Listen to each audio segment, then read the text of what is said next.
This is the Comics Alternative Eurocomics, reviews of A Strange and Beautiful Sound and Inside Mobius Part 2.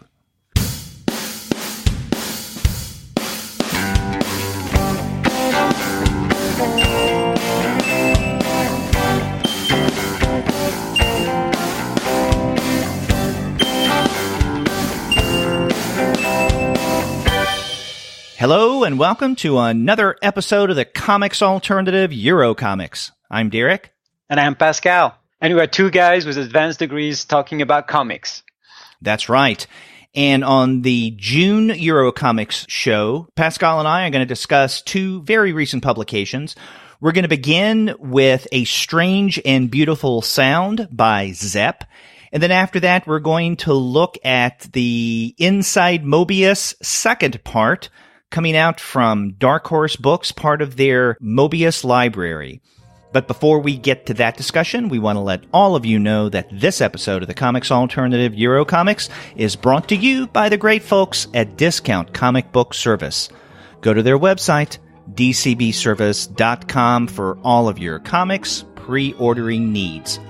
There, you're going to find all DC, Marvel, Image, and Dark Horse titles at 40% off of the cover price if you pre-order. For all of the other publishers, you'll find that those discounts will be anywhere from 20 to 35% off the cover price. And every single month, you're going to find some unbelievable specials. Sometimes those specials could be as much as 45% off the cover price. Sometimes 50% off cover. But every now and again, you can find discounts that are even more impressive than that. And all volumes of the Mobius library are currently available on Discount Comic Book Service. And all of them are 40% off, so it's a great deal whether you want to read the first part of the Mobius, Inside Mobius series, or World of Edina, the 2 volumes, all available right now, 40% off. You really can't beat the great prices at Discount Comic Book Service, if for no other reason. Discount is in their name. It is. That's dcbservice.com. They will take care of all of your comics pre-ordering needs. And after you do get your comics there, please be sure to send them an email and tell them that Pascal and Derek sent you. Please do. So how are things going, Pascal? Going well. Excited about the 2 books we're going to be talking about. I know. I've been looking forward to both of these. The new book by Zepp, Strange and Beautiful Sound, and then the second part of Inside Mobius.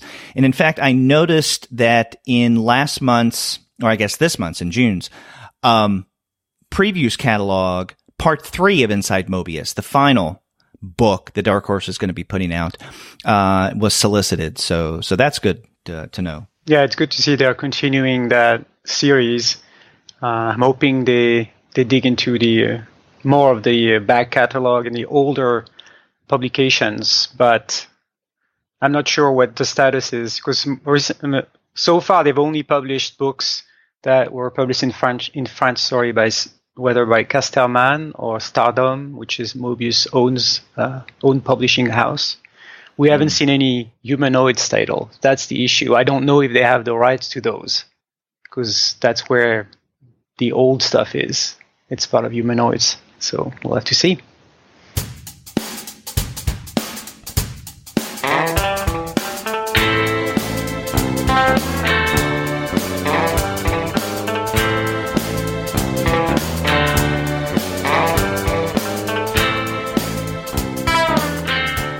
Well, we will talk about the second part of Inside Mobius in a little bit, but first, let's get to A Strange and Beautiful Sound. This is by Zepp, put out by IDW, and this came out in June. I believe it was released in comic shops, I think June 20th, if I'm not mistaken.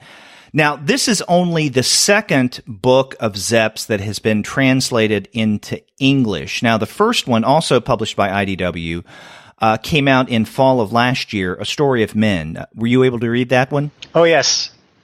I actually bought it from Zepp at the New York Comic Con last year. Ah, okay. So it came out around that time. And what did you think of A Story of Men? I really enjoyed it. I think it was interesting for me to discover this side of his work, because in France he's mostly known for Titeuf, which is mostly for young readers. It's very cartoony, very funny, and though this is Story of Men is his first book that changes completely his style and tone and approach graphically and in terms of themes and everything. So I think it's a very interesting thing, and it kind of dovetails into our focus on Moebius, who is also an artist that has multiple styles. So it's kind of an interesting pair, I think. It's an interesting pairing. Mm-hmm. Yeah. Now, earlier this year, I did talk about A Story of Men. I did a special episode of the Eurocomic series. Actually, I did it by myself because Edward wasn't available, but we had planned on looking at a variety of translations from IDW in the last half of 2017. Edward wasn't around to record, and so I recorded that show by myself, and A Story of Men is one of the titles that I discussed. I was really impressed by it. That was my introduction to Zepp. And, it's the story, for those who may not know A Story of Men. It's about a group of men who are kind of older, middle age. They used to have a band together when they were younger, and they come together kind of as a reunion, and so there is this back and forth between their past and their present and the relationships that they had both then and now. And it was quite interesting, and I felt that Zepp handled that kind of human drama very well, which brings us to the title that we're discussing today, A Strange and Beautiful Sound.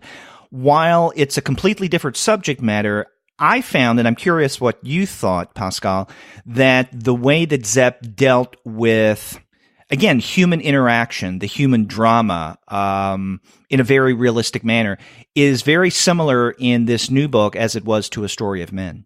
Yeah, I agree. The way he approaches his characters and their relationship, there's something really authentic, I feel, about the interactions and what they do. That it's there's definitely a continuity there, even though the theme and the context is very different.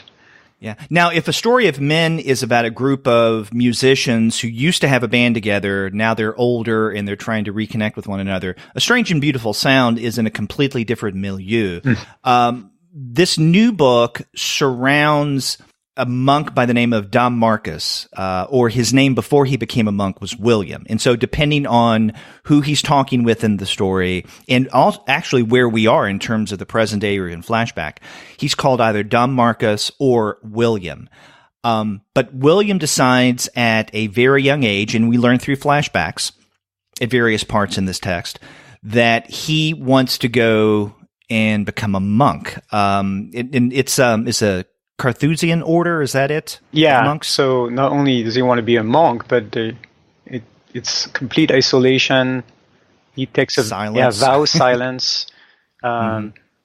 Lives in a cell, basically, in a monastery. That's what he calls it. And we learned that this monastery only has 9 monks at the time of the story. In the past, it had 70. It shrunk. Yes. Yeah. But the outside world comes knocking in his life through an inheritance that he's connected to through his family. The death of his aunt. And we also learn through flashbacks that his aunt didn't want him to become a monk, and she thought that was his way of kind of escaping life, that he was scared of living, and that by becoming a monk, he was kind of running away from things. And so she was very much against him becoming a monk. Years later, I think it's 26 years later, after first joining the monastery, he learns that his aunt has died. And, of course, he has forsaken all worldly possessions, so he doesn't necessarily want the money, but the monastery could use it. So at first, they plan on sending a surrogate to the reading of the will, but the way that the aunt had worked things, everybody who gets something has to be present. So his aunt, even in death, is forcing him out of the monastery. And so the core of A Strange and Beautiful Sound is Dom Marcus or William leaving the monastery and entering the outside world. And, after having been, as you mentioned, sequestered in his cell in this small community of monks, mostly in silence, for 26 years. And so it's about his encounters, not only with family members, but also a rather significant female figure that he meets on a train, someone by the name of Mary. And I just thought that the way that Zepp handles William's reimmersion into the outside world and the complications that can potentially bring was just was just brilliant, the way that he handled that. Yeah, it is very subtle and powerful. The way he balances kind of gives us an idea of what it feels like to be back in the world of sounds and noises of the city.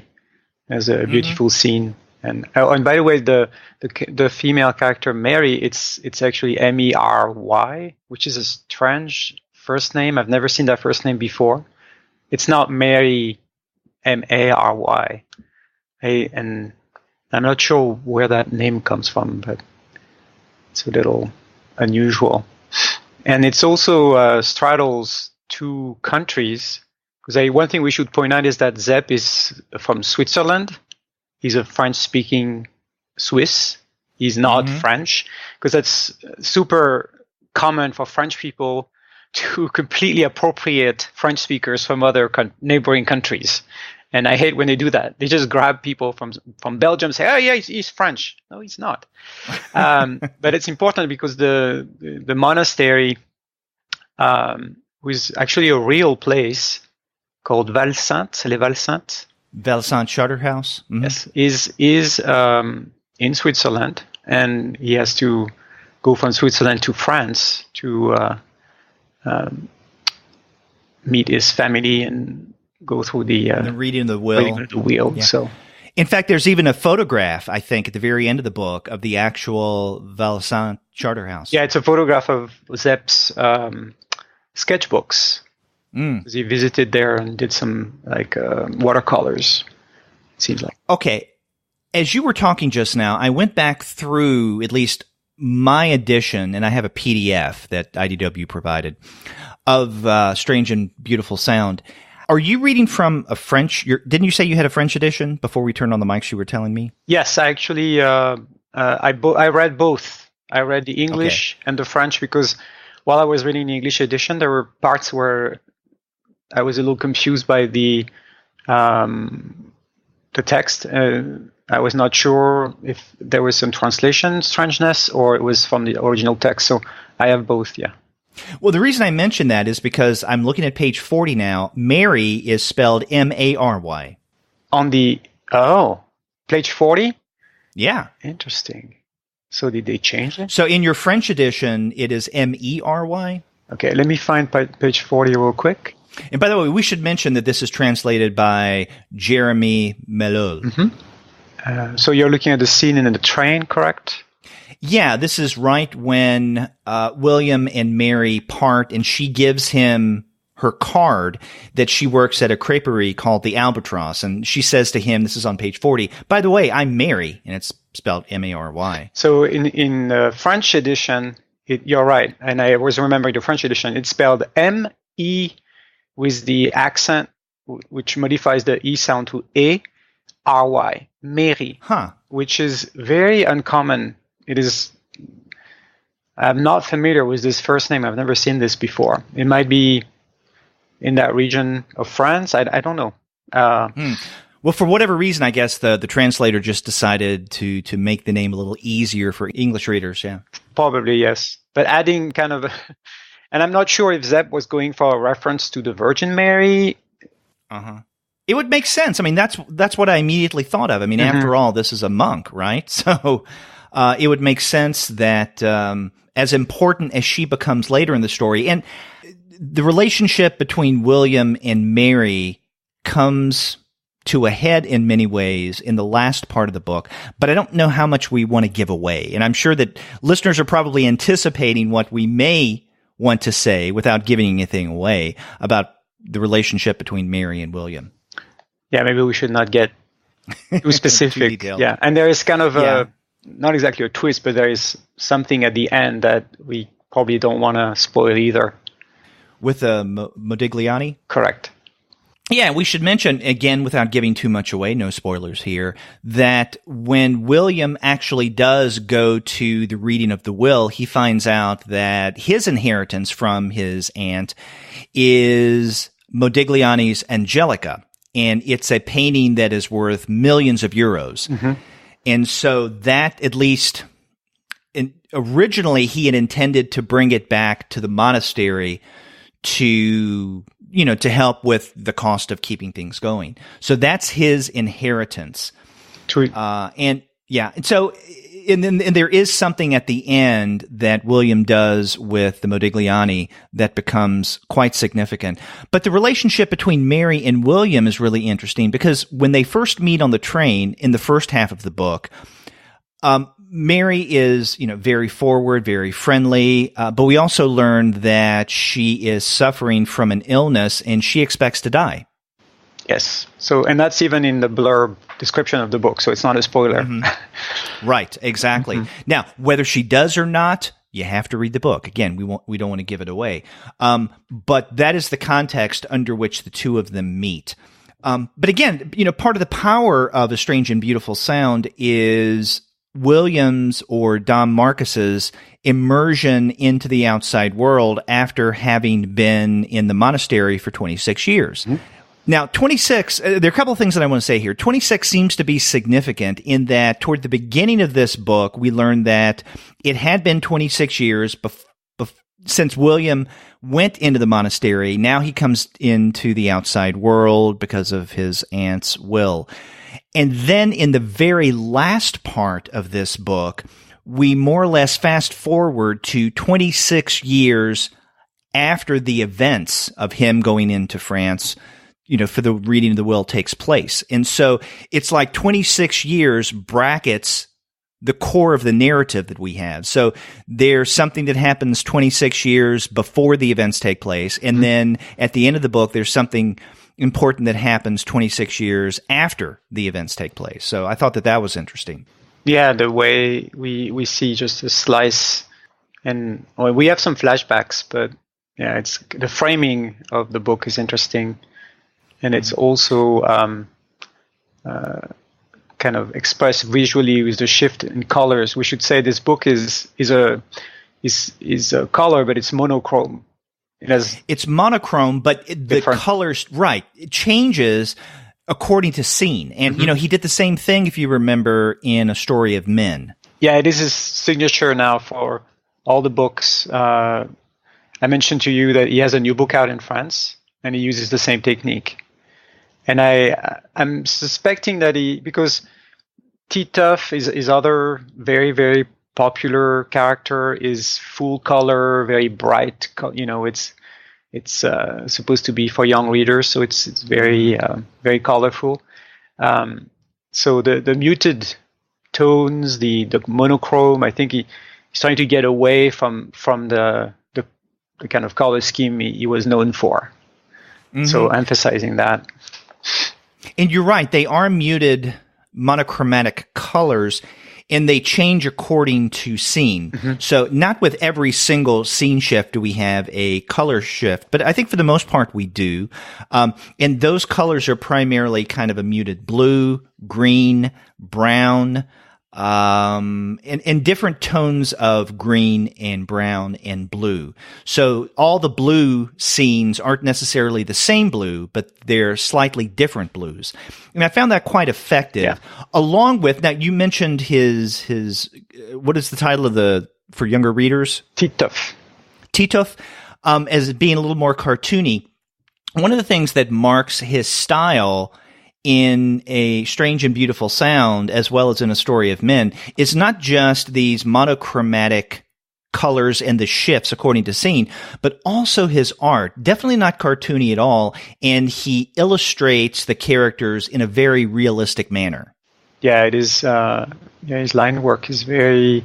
I think he must use some picture references to get kind of an idea, but it's very realistic, and but also it's there's an economy of line, even though it's not ligne claire, like clear line, like Tintin or something. It is not that style. It's more realistic, but it doesn't over describe things. There's the way he uses space, I think, is interesting. It's not a lot of cross hatching, but because he plays with colors a lot to kind of have the characters stand out from the background and things like this. This is different tones. So, exactly. I'm looking at a scene right now, and this is actually in kind of a muted purple color. And this is actually kind of a reference to the cover image, if you recall. And this is when William is looking for Mary, and at first he goes to the creperie and learns that she's actually at the Seine swimming. And so he's talking with her, and he says, "I didn't think anybody swam in the Seine." She said, "Oh, yes, I do." And so he gets in the water with her. And I just think that that's a very touching moment. Yeah.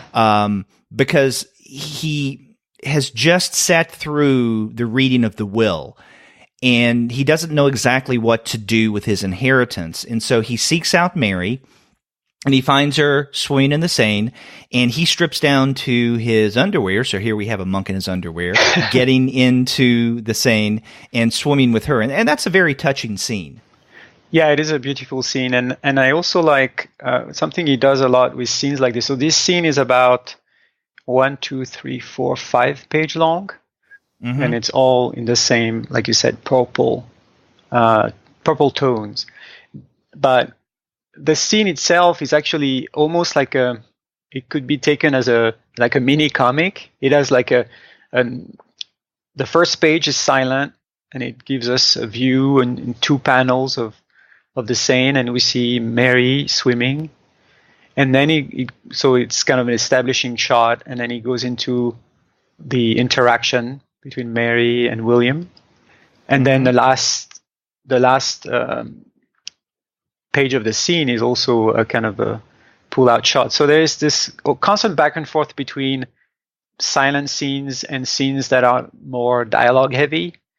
And I feel that it's actually very... I feel it's very pleasant when you're reading to have those moments where you're just taking in the art and taking in the atmosphere. And he's very good at that, which is also extremely different from what he does in T-Tough with our like gag strips, who are very, there's not a moment like to rest. It's all, joke. So it's very interesting to see him use completely different pacing and different ways with his art and storytelling. Right. Now, you mentioned what he does with landscape and with the various scenes. And I think that this is underscored, again, coming back to that scene where he's swimming with Mary in the Seine. I think on the last page of that scene, William... Actually, no, it's Mary who says they're in the river, and then they're looking out down like through a bridge to the city. And she says, "You have to admit that it's amazing. It's a whole new way to see the city." And William responds, "I can't help but agree." And what they're looking at does give you a sense of what you were just describing that Zeb does throughout much of not only A Strange and Beautiful Sound, but also A Story of Men, in terms of his landscape. And I mean, it is really beautiful, and it does allow you to look at his setting in a way that is very different from, as you were pointing out, his, I guess, younger, more gag-like work. Yeah, creating a sense of place is something he does very well. And like the opening sequence, it's the monks trekking in the mountain. It's stunning. It's really beautiful, and it pulls you in that their life, and they explain their routine, but it's a very well put together. Yeah. Another thing that's notable about A Strange and Beautiful Sound is the theme of silence and sound. Mm-hmm. Now, obviously, sound is a big part of this book, especially because it's in its title. But I don't know, I didn't feel the significance of sound and then by contrast silence as much until I got to the very end of this book. Mm-hmm. And that's where we have a reference to the title. But throughout, almost from the very beginning, William, through his voiceovers, tells us, in various ways that, he's taken a vow of silence, that he feels comfortable with silence. He even describes, I think at one point with Mary, that it's almost as if he's communing with God mm-hmm. in terms of taking on this vow of silence. And so he seems to be defined by silence up until the very end. And that's when sound becomes significant. And I think that the way that sound is referenced toward the end of the book is a little ambiguous, at least the way I read it. But nonetheless, it did take on some resonance when contrasted with his earlier observations and comments about a preference for sound, which very similar to his preference for solitude. Mm-hmm. You can see that. And what was your what did you call ambiguous? Like you just mentioned that you thought it was ambiguous. Okay, well, and I don't think this is entering spoiler territory at all, but on the very last page, I mean, we do get a reference to the title, A Strange and Beautiful Sound, huh? And there is a scene at the end, and it's like a dreamlike scene where he is talking with Mary. Uh-huh. And he makes a comment about God and the horizon. He says to Mary at one point that he felt that God was always on the horizon, speaking of landscapes, of wherever he was looking. Yep. And he says to Mary in this kind of dreamlike setting, "Will I never make it?" And she says, "Where?" And then William responds, "To the horizon, to God." And she says, Listen to the silence, William. Can you hear him?" And William responds, "No, there's no silence, just a sound, a strange and beautiful sound." And then that's how it ends. And so what he means by a strange and beautiful sound, it's not completely spelled out. So that's what I meant by my experience with this as being rather ambiguous. But I don't think it's ambiguous in a way that defeats any kind of reading or interpretation. It's kind of open, especially when you contrast the sound with the silence that is underscored throughout most of the book. Okay. And so whereas he was defined by silence throughout most of this narrative, when we get to the end and he says to Mary, or this dreamlike Mary, he hears no silence, but a sound. A single sound, yeah. A strange and beautiful sound. And so, I mean, we can't help but link that back to what he's just experienced throughout the text, especially as it involves his relationship with Mary. And I like that kind of ambiguity and open-endedness when it comes to the significance of sound. Yeah, I see that it's kind of open for interpretation. The reason I'm asking is because I was wondering, I kind of read this in terms of senses, and that he was focusing on sight, on looking at things, looking at the horizon, and not using the correct sense in a way. That she was telling him in a way, you're looking where you should be listening. And I felt that was significant considering what he gets as an inheritance, which is a visual piece of art that portrays a naked woman, and that is sent to him as a almost like a provocation from his dead aunt, right? Right, yeah. She forces him back into the mundane world, the world of the flesh, so to speak. Yeah, because she says one thing that you will, when he decides to be a monk, originally, first thing she says is you'll never touch a woman. And he makes a reference later on to this, that he bumps into a woman and says, "Yeah, I touched a woman, it's no big deal."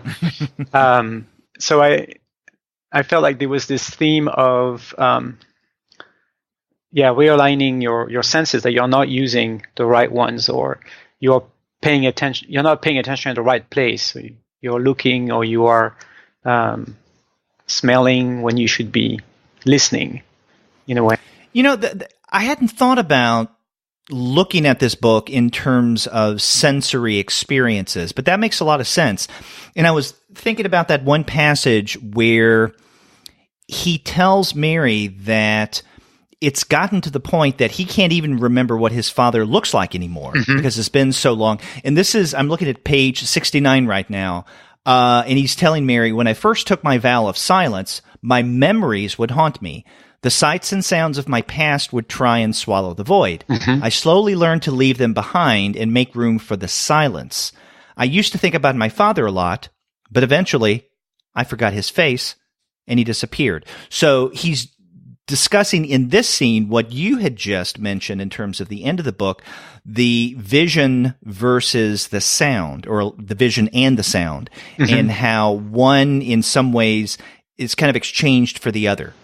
And it's interesting, in the same scene on the next page, they are walking through in a street, and there's a street painter who is painting a picture on the pavement.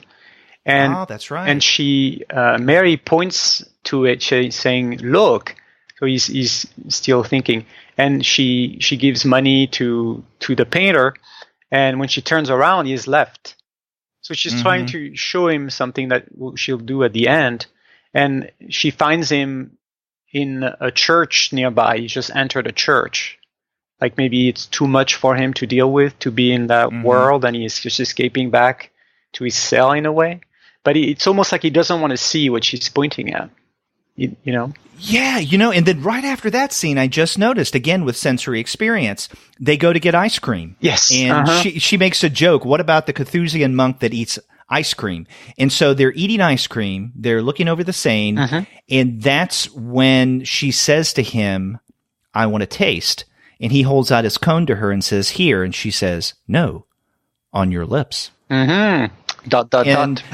Yes, exactly. And then things are kind of opened up there. And again, our listeners can, without us giving anything away in detail, you can probably guess what might happen after this. But again, so here we have, earlier you'd mentioned the vision and the sound. Here we have taste. Definitely. And he even says, maybe I'll end up finding God in a raspberry sorbet. Yeah. Because she makes a joke about his abstinence. Huh. I'm glad that you mentioned the sensory experiences in this text. I hadn't thought of that. But I did have one question for you. Now, you know more of Zepp than I do. Why do you think that it's only recently, within the past not even year, that we finally have English editions of Zepp's work? Because not only do we have now this new book, A Strange and Beautiful Sound, and then last fall, The Story of Men, but we also have his Infinity 8 coming out from Lion Forge. So why is it all of a sudden now that Zepp is being translated, you think? Or why hasn't he been translated, maybe another way of asking it, why hasn't he been translated sooner? Well, I honestly think it is because, first of all, the shift in his work to a different audience, more adult audience, more sophisticated. I mean, it's not that Titov is not sophisticated, but where he's doing those graphic novels with a very different style. This is fairly new in his career. It's been, I think, A Story of Man came out in 2013. Okay, and this, I think, was released in, 2016? Strange and Beautiful Sound? Yes, so it's not too far. Originally 2016, yeah. And the thing with Titov, so Titov is huge in France. It is completely, and it probably took everybody by surprise. It originally came out in the early 90s, and on the French market, this style of cartoony gag strips, there are so many of them. It's a tradition of it's kind of the equivalent of comic strips in the US in a way. except they come out usually serialized in magazines or a page a week or something, and then they are collected in albums. And the success of TTUF, we're talking about millions of copies sold. This is humongous. This is, the history of successes, you have Asterix and then you have TTUF. It's really, really big. There are cartoons. There's, so much merchandising around TTUF. There was a movie, and that put him on the map. And it is so big that it takes a lot to manage. It's a huge thing now. It's an industry. It's not a franchise, but it's a huge title. So every time there's a new TTUF, it's a huge event. And I think it took him a while to find the time and the energy to do something else. And he's still doing both. He did not abandon it, but he could have just done TTUF for the rest of his life. He could even stop doing TTUF now and he would be fine financially. So I think that's what happened. And the problem is those type of gag comics are extremely difficult for some reason to market on the American market. TTUF is translated in many languages. It's all over Europe, probably in Asia. But for some reason, there is a resistance on the US market to these titles. It's not the only, like we mentioned, there's a whole tradition of those, like we talk about Franquin and Spirou and all those, that never made it here. And plus TTUF is for kids, but it talks about topics that I don't know how it would go here. One of the biggest TTUF book that's, I think the book alone is over 1 million copies sold, is a book about sex education for kids with TTUF, because TTUF is very interested in sex. He's trying to understand what it is with his girlfriends So there's that. I think that was kind of the theme that was a little unique for this type of gag, and it's just gag strips, and it just took off like crazy. Is this the book God, Sex, and Suspenders? Oh, is that the English title? I guess so. I don't know. In French, it's called the zizi sexuel. Zizi is a kid's word for sex, so it's like redundant. But are you talking about a US? I'm looking at the Zep page on Wikipedia. Oh, okay. So maybe there was a British edition. It's possible. Okay. Because I don't think it came out. It said this appeared in 1993.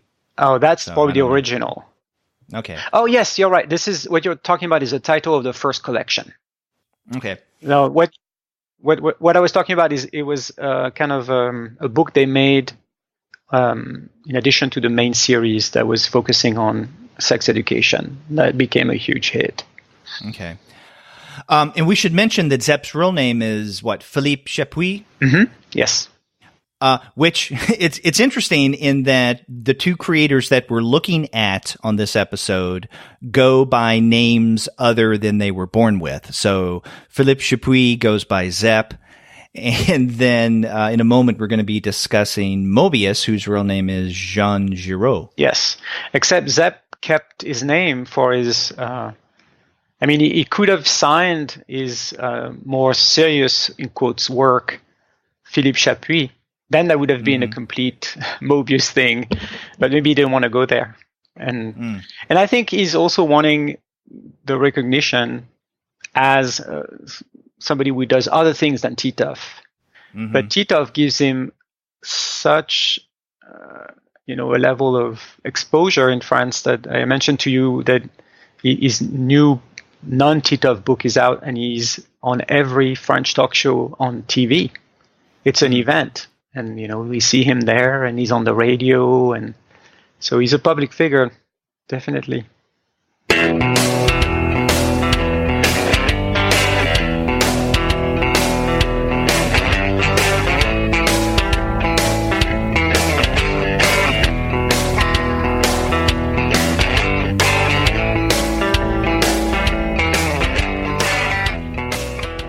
Well, we had referenced Moebius. Maybe this would be a good opportunity to transition from the first book that we looked at, A Strange and Beautiful Sound, to the second text that we're going to be discussing on this month's episode. And this is part of the Moebius library from Dark Horse Books, Inside Moebius Part 2.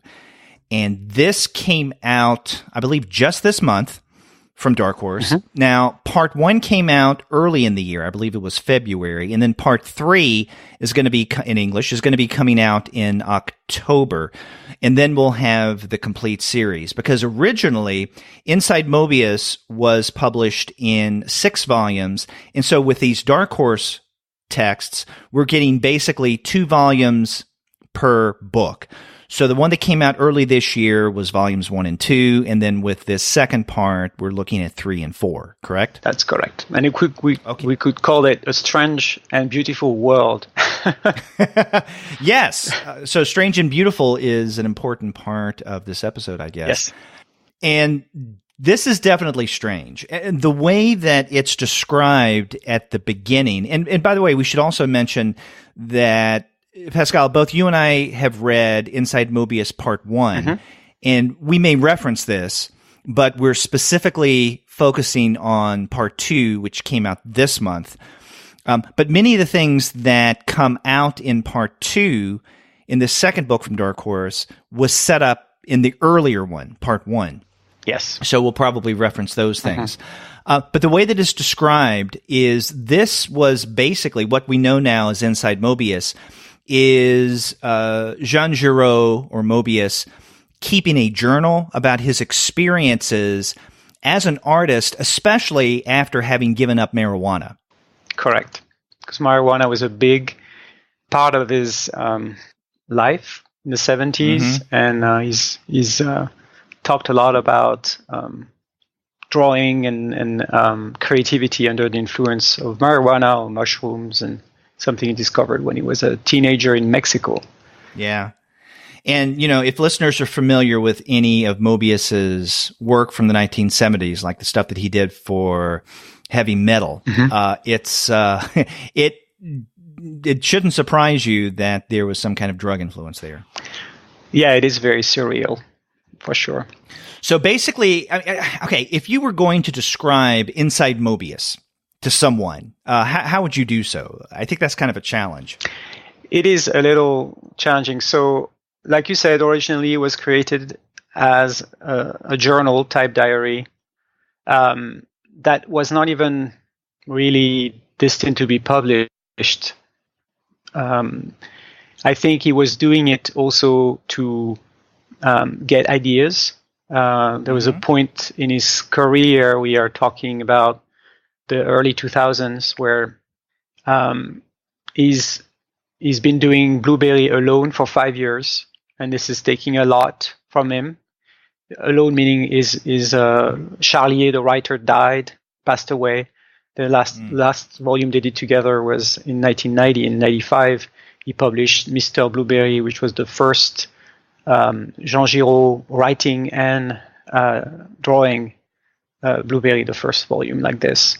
And there always been this issue that we actually see echoed in the book, that Moebius is an amazing artist, but there are questions about his ability to be a good writer. And because a lot of his work is based on free flow, automatic writing, improvised pieces. So there's always this discussion about is he actually that skilled of a writer? And I think he had doubts about his ability to be able to carry Blueberry, the Western comic that he's known for, in his classic style on his own.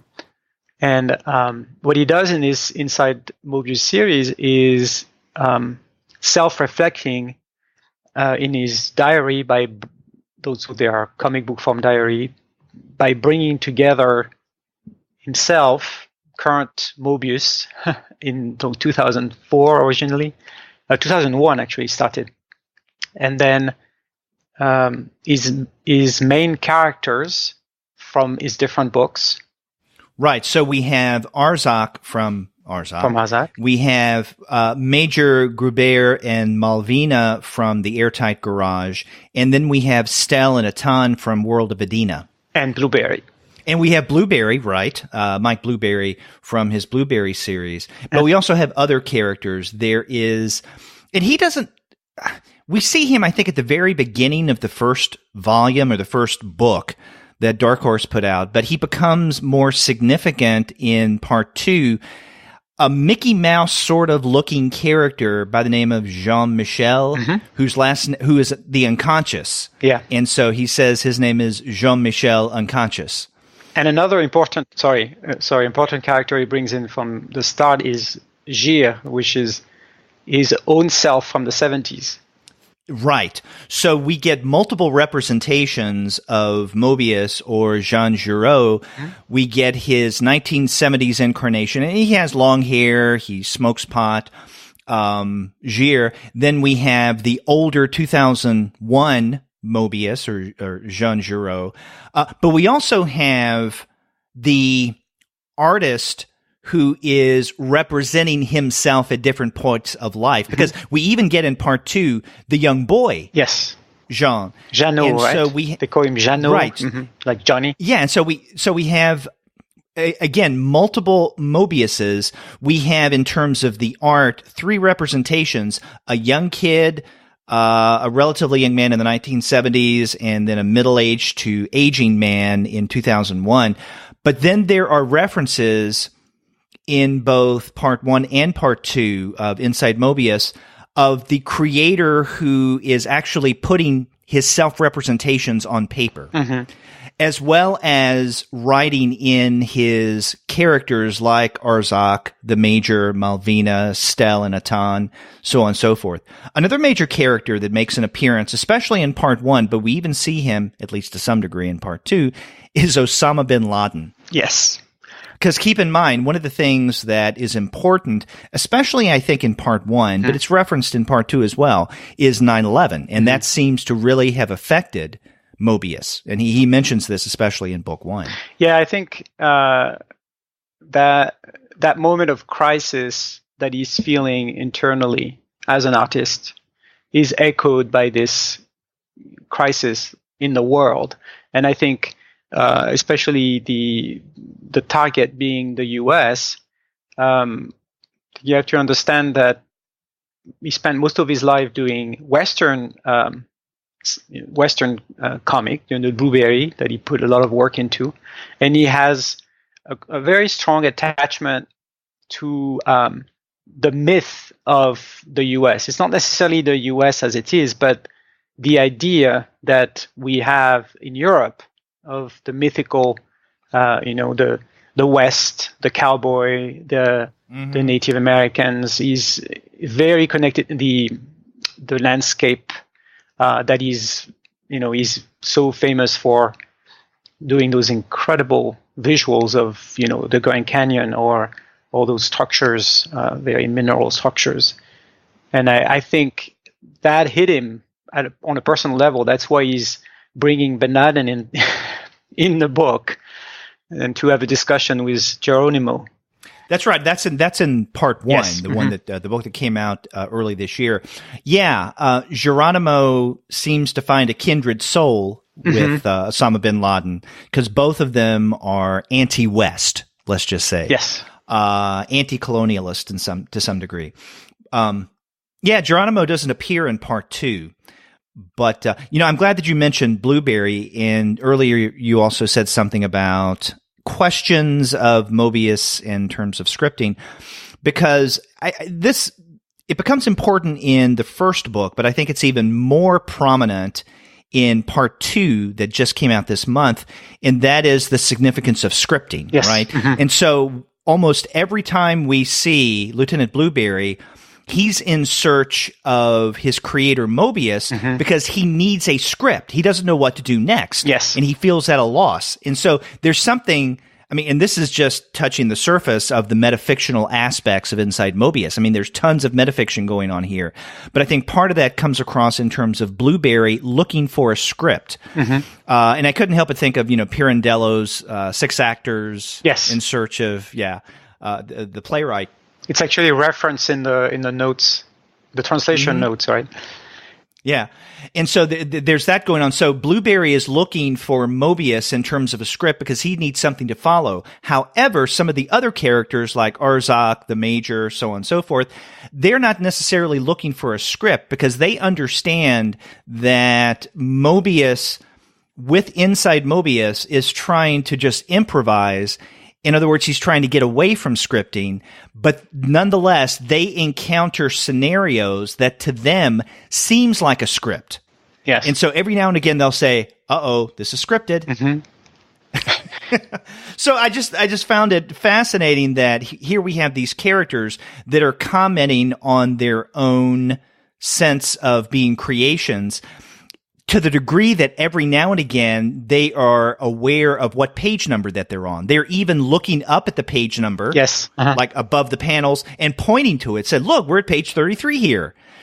Because I think at one point in the recent book, part 2, Blueberry makes a comment that he's both there inside Moebius. Moebius, but at the same time, he's in another story that Moebius is currently creating about the OK Corral. And he says, and I'm back at page 33 in the OK Corral story.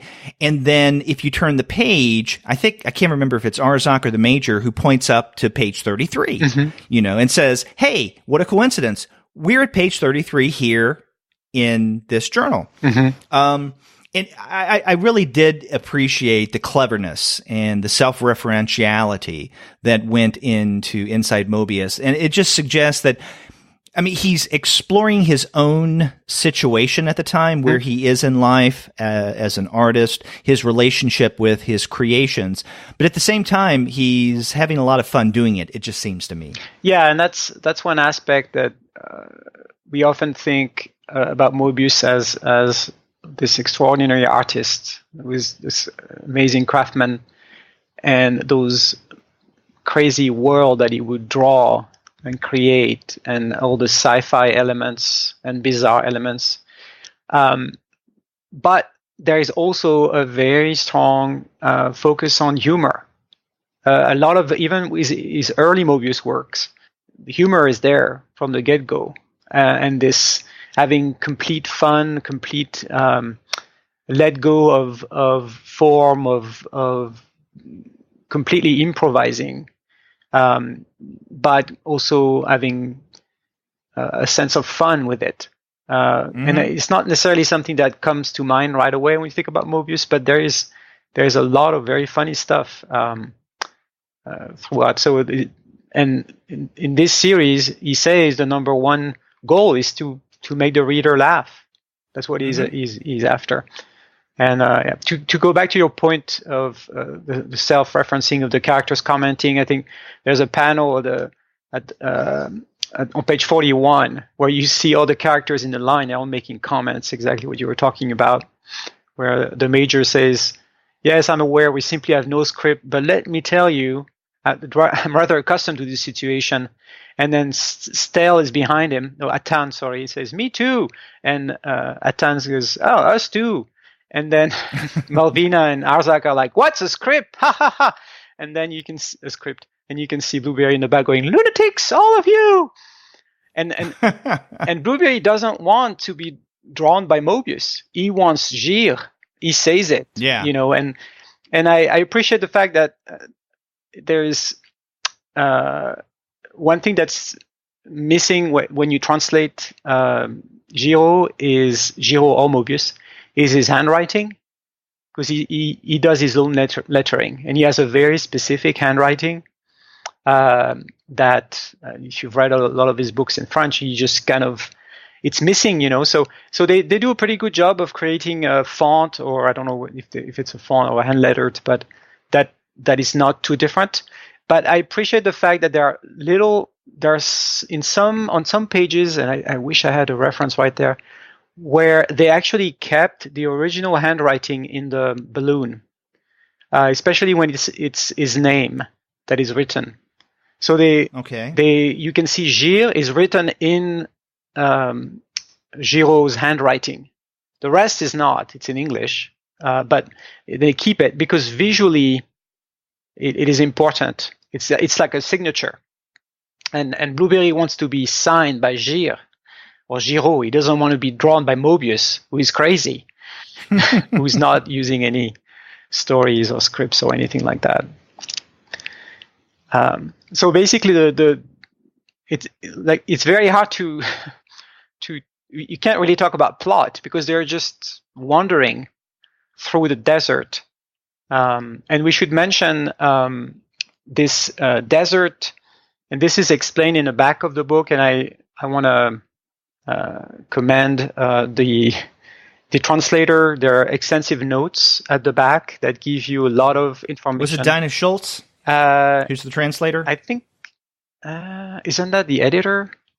I think that's the Dark Horse editor. But right? But she's an editor, but she also did the translation. Oh, she did? I thought it was a different person. Yes. Oh, okay. Sorry about that.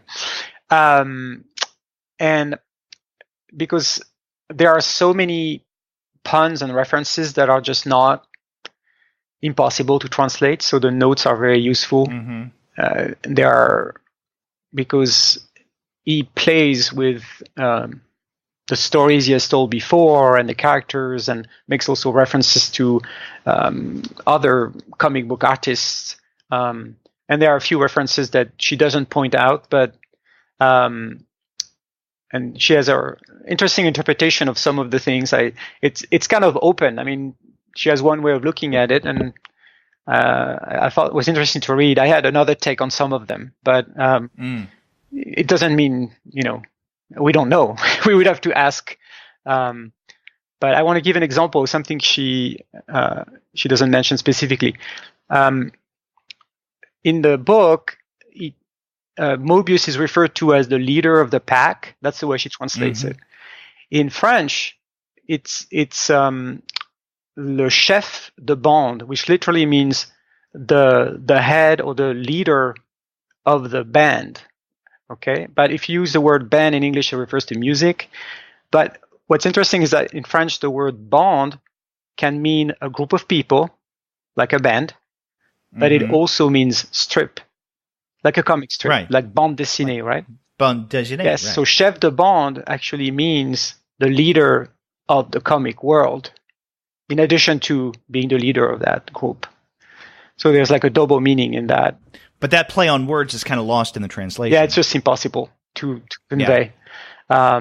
But so there are a lot of little things like this throughout the book that are interesting. Can I point another little reference? Oh, of course, yeah. So there's this constant back and forth. Blueberry is the moneymaker, right? That's what. Yeah. And the Moebius books, they don't make money. They're too weird. And this is true. This is actually his life. Is making blueberries. I mean, it's not like he makes it for money, but you have to pay the bills, and he puts it doesn't diminish the quality of blueberry at all.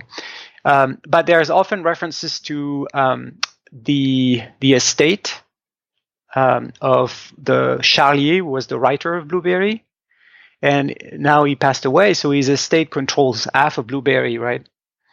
And there is a point in the book, it's page 146, where Moebius is discussing, talking about Blueberry. Oh, this is after he drinks that Lucy in the Sky with Diamonds? Yes, so he has this hallucinogenic drink. And at this point, we see Blueberry portrayed as an old American soldier, and the character is drawn with like long hair and it looks dirty, and then you can see on the side it says 1900, 1900, 1900, and we can see the character on the next page just saying 1900, and there is no explanation why, because 1900 at that point, if we take the chronology of the Blueberry character, Blueberry would have been 1900, I think 57 years old, which was exactly the age of Moebius when, and we're talking about, let me get this, was 1992, I believe. Maybe I get getting my number. Yeah, I think it's 92. But he felt this idea that he was going to do a Blueberry story taking place in 1900, where Blueberry would have his own age. And that was a big project. And he talked about it a lot, and we heard about it a lot. And Book, you remember, Book, right? The French artist who does, I lost the English, Bouncer. I think you guys reviewed Bouncer, yes. Mm-hmm. Who is an amazing artist too, and kind of Book and Jodorowsky. Correct. Did, yes. The Bouncer, right. And Book, in terms of craftsmanship, is kind of the direct descendant of Giraud. He's right. The one who can do that, who could get to that level. So he wanted Book to draw this special Blueberry 1900 project. And he wrote a script for it. And I think they did some preliminary pages and everything. But the Charlier Estate said no, because it was going to be, there was some magic in it, which is not like Native American magic and some strange things. And that project never happened. And it's something that was a sore spot for Moebius for a long time. So that's what this reference that yes. you mentioned on pages 146 and 147, yes. The 1900. Ah, okay. So that's interesting. So because as a Blueberry fan, when we heard about this project, there was a lot of excitement. And to this day, I do not understand why they didn't let him do it. It would have been so interesting.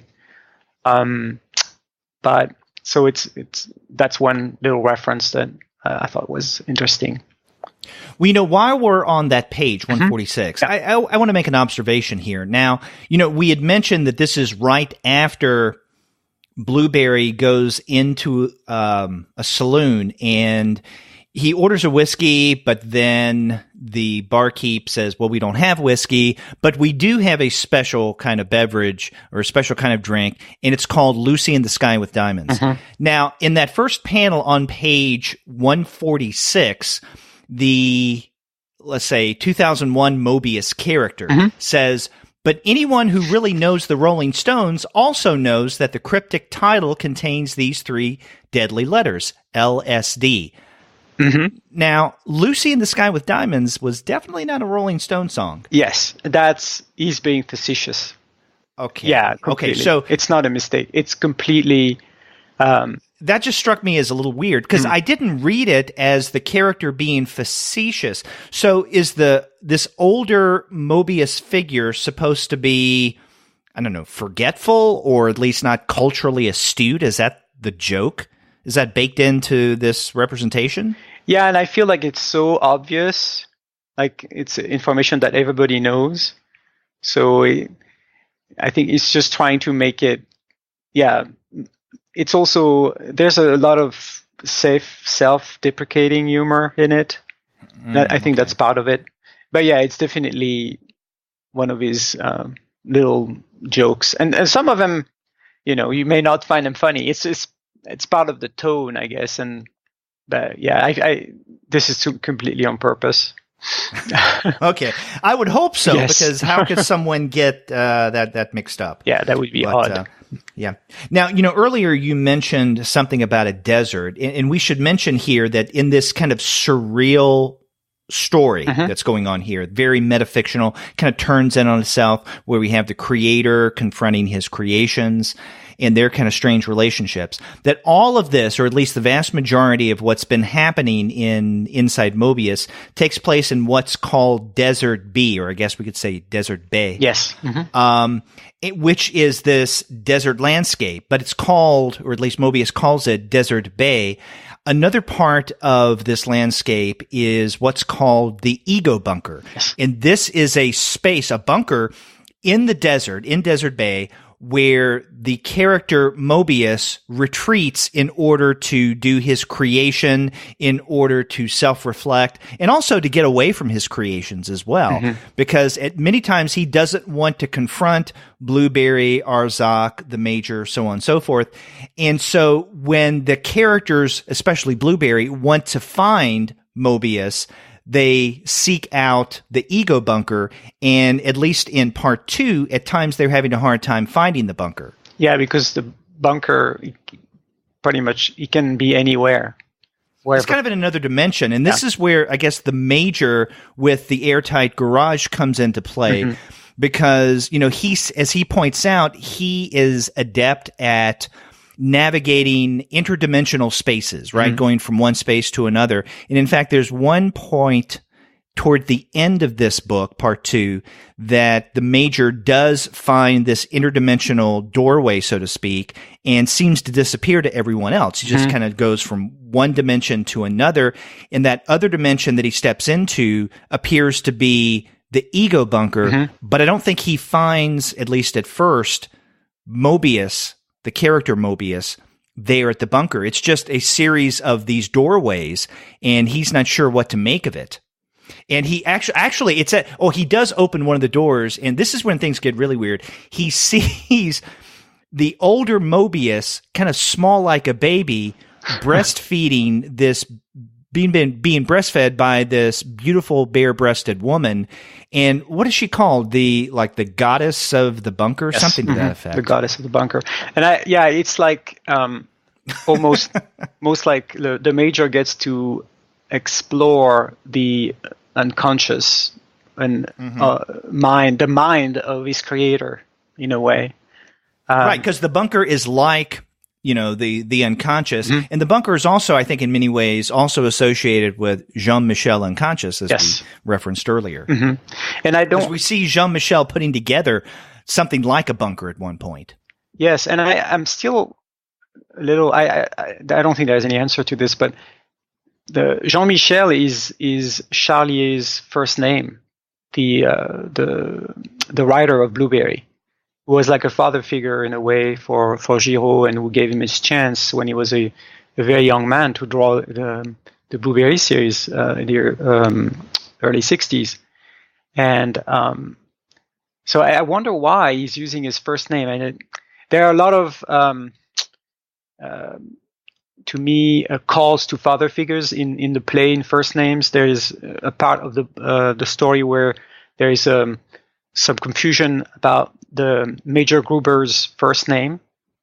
Like they give contradicting information. At one point, he's referred to as John, and then he's referred to as André or Georges. Oh, that's right. Yeah. And so that's noted in the translation notes, which is useful. But I think there is something else there, because André is André Franquin's first name, and Georges is Hergé's first name. Hergé, the author of Tintin, and André Franquin, Spirou. And those two are, the giant of French comics that came before Giraud. And he has a lot of respect for both of them. And because the clear line from Tintin, from Hergé, is what Moebius uses in all of his work to push to an extreme. And Giraud was very, very important for him to be connected to the tradition of French, Franco-Belgium artists like this. So I think those two names are not random. I think they refer to those two. Definitely. I'm glad that you've mentioned all this, because this leads me to a question. I want to get your sense of things, Pascal. Do you think now, you obviously are much more familiar with Moebius's work than I am. I mean, I've read some of it, and I feel that that's one of those big gaps in my education when it comes to comics that I need to fill in sooner rather than later. I mean, for instance, I've never read The Airtight Garage.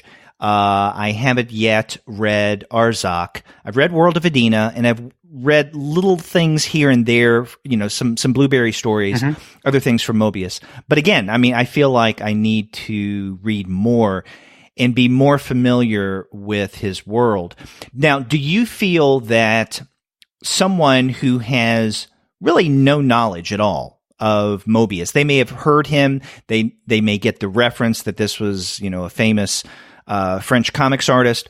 Do you think that someone who is uninitiated in Moebius really could read Inside Moebius, part 1, and then the recent part 2, and still get a lot out of it? It depends what your state of mind is. I think without any prior knowledge, it will feel very surreal and unique. and it is also unsettling in terms of artwork, because the approach he takes for this, it's a looser art. It is looser, but it is not sketching. There's an interesting point that is made in the introduction to the first volume that he doesn't want, because sketching is different. He explains, sketching is basically creating a structure for somebody, for a cleaner version if you ink it, right? Or it's practice that you don't publish. But this is improvisation, and it's entirely drawn without. So it's drawn in ink, directly in ink, without any correction. That's the thing. And sometimes it's extremely loose. Sometimes it's a lot tighter. It depends on his mood. And so it's closer to writing or automatic writing, where you're writing, without plan, but he's doing it in comic book form. And because we are talking 2001 through 2000, I think 6 or 8. That he created inside Moebius. Yes, he's at the top of his game, and he's able to do that. There's a level of craftsmanship that is amazing, and I don't know if you can see it really, but it is. I was thinking about the French. To me, it's closer to what he would do in a signing. In French, when artists do a signing, they actually draw something in your book, and they often do it directly in ink without. And a lot of artists will do the same type of drawing for everyone, right? Because they have something that they can do quickly, and thank you. It's a little way to say thank you. I had the privilege of seeing Moebius sign several times, including one time for a long period, an afternoon. It was a small convention. There were fewer people, and I watched him draw for like 2 hours. He didn't repeat the same drawing twice. Wow. He had this pleasure of drawing and creating, and this complete control that it's almost magical, honestly, to see him draw. I've never seen. I've seen a lot of artists draw, and they're amazing. But Moebius is something it's like Jimi Hendrix playing the guitar. There's in 2 little lines, he could create a character and a situation, a space. So he has this. The way space is managed in this book is quite amazing. When he pulls out the camera, he can do his very large landscapes or zoom in. He's constantly going back and forth. So I don't know if I'm answering your question. I'm getting carried away, but yeah, no, you are. Well, let me follow up with another question, because I just asked you, do you think someone who's really not familiar with Moebius could get a lot out of Inside Moebius? And your answer seemed to be it depends on their state of mind. And I agree. I think that they can get something from the story. They won't get some of the references like to the Major or Arzach. Or some of the other characters. But again, that's something that they could do a little research quickly online and find out on their own. Yes. Now, the other question that I have for you is, now we're primarily talking about this second book, Inside Moebius Part 2. Do you think that someone who, you and I had the luxury of reading Part 1, but what if someone never picked up Part 1? Do you think that they could pick up Inside Moebius Part 2 that just came out this month without having read the first book and still come away with a fairly good sense of what's going on? Well, it's not a plot-focused thing. So I think there is a theme, right? True. This one, I think this book too is a lot of meta discussion about characters, script. Right, much writing. More so than the first book. The first one has the whole thing about bin Laden, which is quite different in tone, and it's more philosophical discussions. So I think it's a strange experience. It's really, but I think you can get something out of it. I think so. If you know that he's representing himself, and I think the the forewords and the back matter help a lot. I think that it's a very well thought out edition. It has a lot of material to contextualize the work. That is right. Good. Because Airtight. Although, sorry. No, I was going to say, because there are parts of this second part of Inside Moebius that they make reference to certain things. Without having read part one, that first book, you would be at a loss. And, you mentioned Osama bin Laden. He plays a much more prominent role in the first book than he does in this second part that just came out. But they make reference a couple of times to, him being in that, it's not a burqa, but it's this white cloth that he kind of encases himself in. And there's a reference to him with a woman's body, yes. Right? That Malvina turned him into a woman.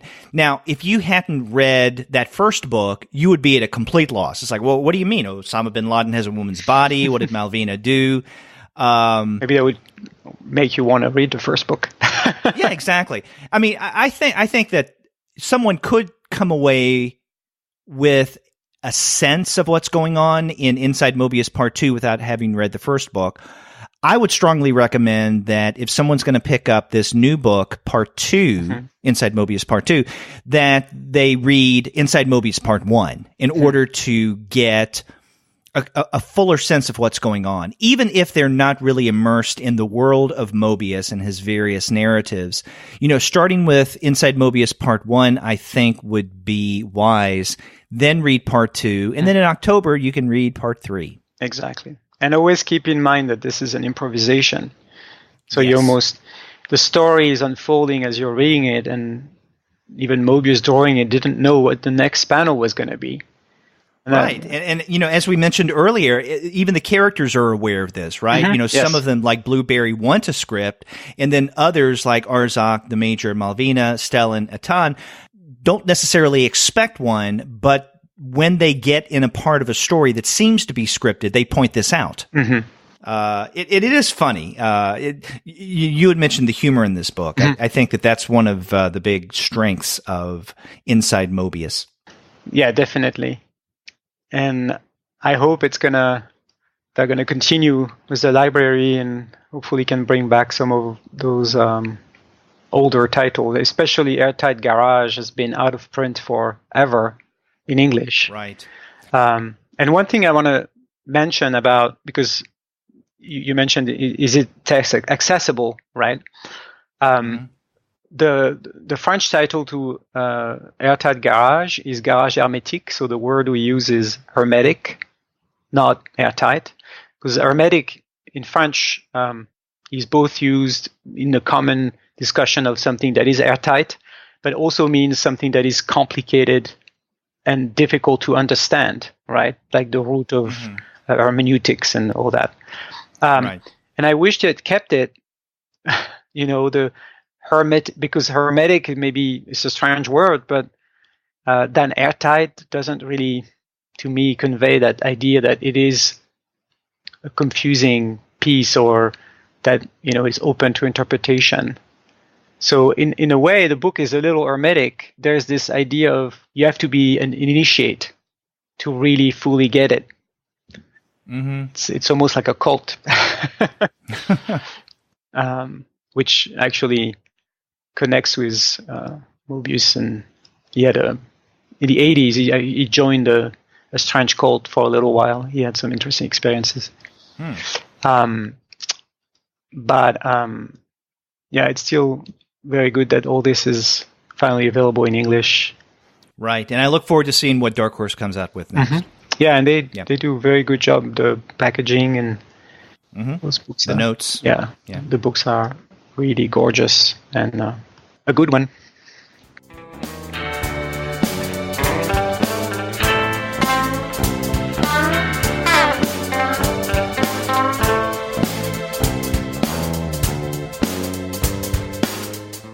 Well, actually, we looked at two good books for June. We started off with Zepp's A Strange and Beautiful Sound, which came out this month from IDW. And interestingly enough, the Zepp books aren't part of IDW's Eurocomic series. which I find curious. But then we also discussed Inside Mobius Part 2, part of Dark Horse's Mobius library. The first part came out in February, and the third part of Inside Mobius we can expect in October. So, yeah, 2 really interesting texts that we discussed for June. Definitely. And if you want to find great prices on these books, as Pascal was pointing out at the top of the show, then you would do well to visit the website of our sponsor, which is Discount Comic Book Service. Go to dcbservice.com right now, and you can find both Inside Mobius and A Strange and Beautiful Sound at great discounts. That's dcbservice.com. And one thing I wanted to mention about DCBS that we don't mention very often, they have the best packaging. When they send you books, that's they right, come yeah. completely shrink wrapped with, great protection. I've never had a book that was damaged coming from them. Whereas other big name stores, that's another story. So I just wanted to say that because it's important, I think. Yeah, I'm glad that you pointed that out. I don't think we've ever mentioned that on the show before. But yeah, they do an outstanding job of packaging. So again, another reason why you can't go wrong with Discount Comic Book Service. Totally can't. And after you do get your books from dcbservice.com, get in touch with us and let us know what you thought about this month's Eurocomic episode. If you go to our website, comicsalternative.com, you'll find that you can leave us a voice message online via SpeakPipe. Or you can contact us the old-fashioned way by picking up the phone and dialing 4153-COMICS. That's 415-326-6427. Or you can reach us by email. I am Pascal at comicalternative.com. Or you can email us at twoguys@comicsalternative.com. Right. Or you can reach me directly at derek@comicsalternative.com. And you can find us all over social media. We have accounts on Twitter, Facebook, Tumblr, Instagram, Google+, Goodreads, Pinterest, YouTube, Slack, and Discord. You can subscribe to the podcast through Apple Podcasts. You can stream us on Stitcher. You can also find us on Spotify, on TuneIn, on iHeartRadio, and on Google Play Music. But you can find every single one of our podcast episodes, as well as the reviews and comics-related commentary that we post on our blog, simply by going to our website, comicsalternative.com. And we do like to hear from you. Yes, we do. So please get in touch and let us know what you think about the Eurocomics series. We'll be back next month with more comics in translation. Until then, I'm Derek. I'm Pascal. Goodbye. Au revoir.